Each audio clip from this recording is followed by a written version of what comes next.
Welcome back to the Loss Prevention News Network. I'm Joe LaRocca, and I'm joined right now by two very special guests.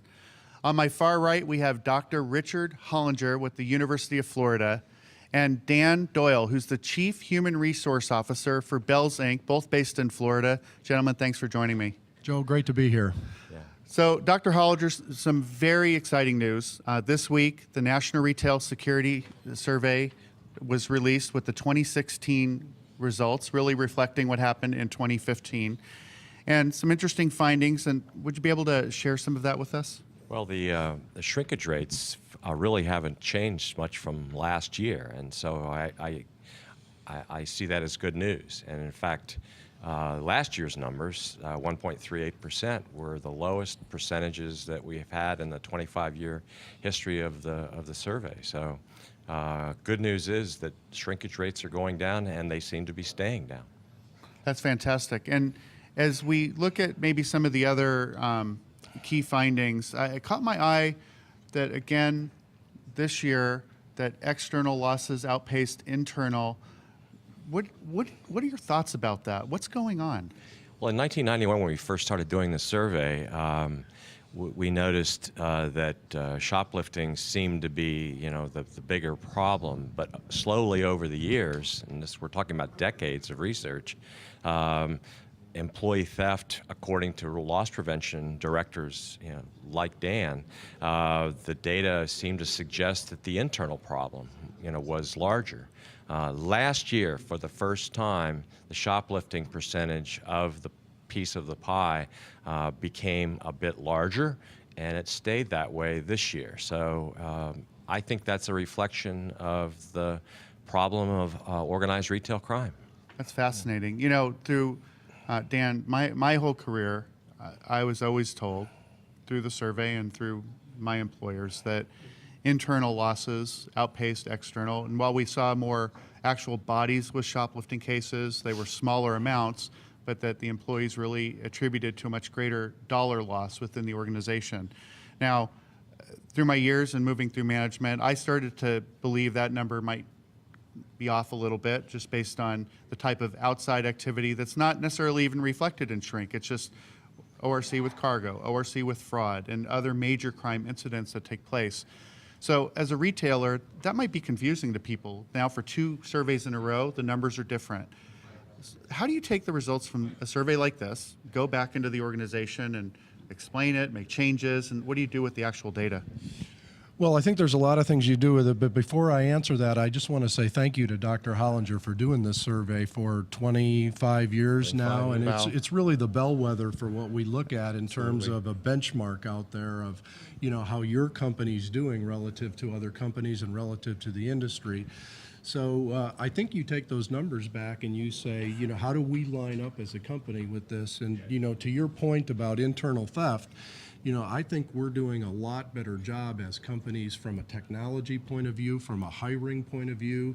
We're really looking at closer who we're bringing into the organization and how we're controlling it, and we're teaching people more about ethics. And, our workplace is easier to control these days than it probably was in the past. So the internal theft piece is something that we've gotten a little bit better of a handle on it.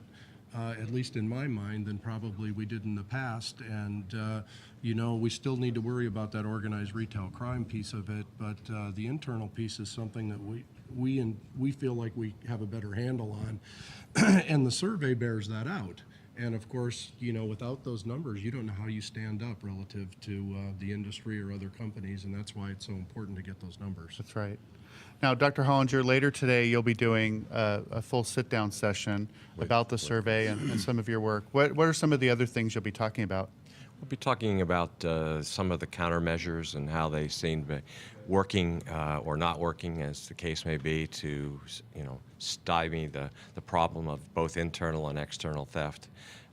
Generally, the theme of this is leveraging technology, and I think that's what Dan alluded to before. We're doing, with internal theft in particular, we're doing a much better job of leveraging technology, data mining, and the various resources. With the shoplifters, we now have digital cameras everywhere, and we're starting to move into the world of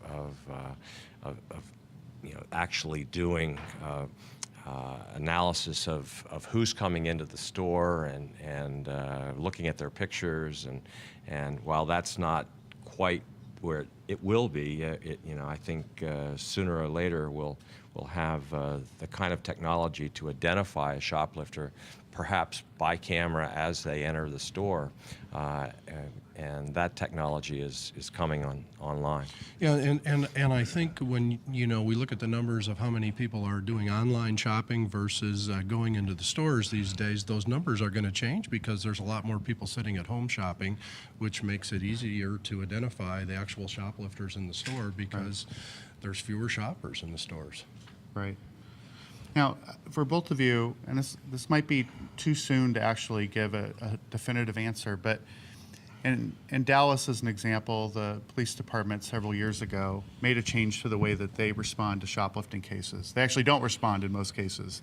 They tell the store to fill out a report online and, don't call us, we'll call you. This is a general philosophy.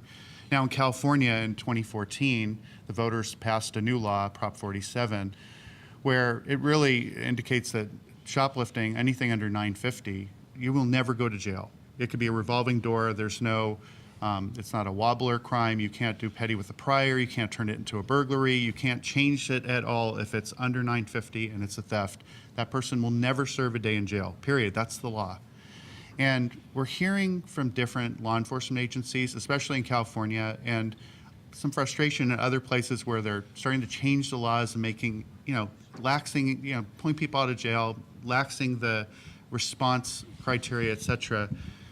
Is that driving these numbers at all? Is there something to that? And maybe it's too soon to tell, and that's okay. But in your mind, are we headed down the wrong road, or should we just continue to evaluate it? Well, if I can respond, I do think that is driving some of this number change and keeping some of the numbers, the shrinkage rates down a little bit, and particularly the number of cases. Look at the number of cases and the size of these cases. They don't seem to be, we're only looking at the very, very large cases. The others aren't being prosecuted. But that doesn't mean they're not being responded to. I mean, there's this whole sort of movement towards restorative justice in which there is a response by the retailer, but it's taking it outside of the criminal justice system. And in many ways, that's a win for both the retailer and also for the individual who may have made a bad decision earlier in their life. They aren't scarred for life. They'll be able to get a job and carry on with the rest of their lives. Joe, over the years, I've been conflicted by these diversion programs. I understand the logic for it, and I think only time will tell whether this is really going to do what it's set up to do. And I hope in the end that it really is what we hope it is going to be, and that it's going to educate people not to do it again.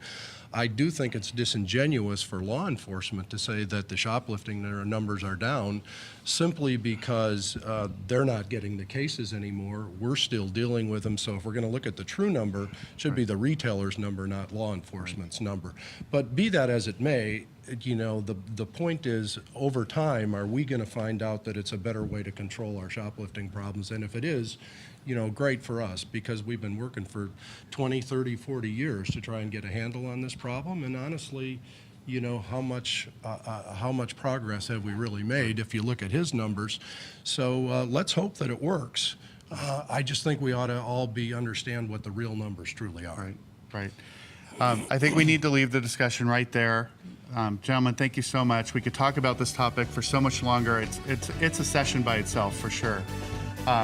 I'd like to thank Dr. Richard Hollinger with the University of Florida, who's the founder and author of the National Retail Security Survey for now 25 years. Doctor, thank you so much for all the work that you've done on this survey. Thanks for the invitation. And Dan Doyle, who's the Chief Human Resource Officer with Bealls Inc.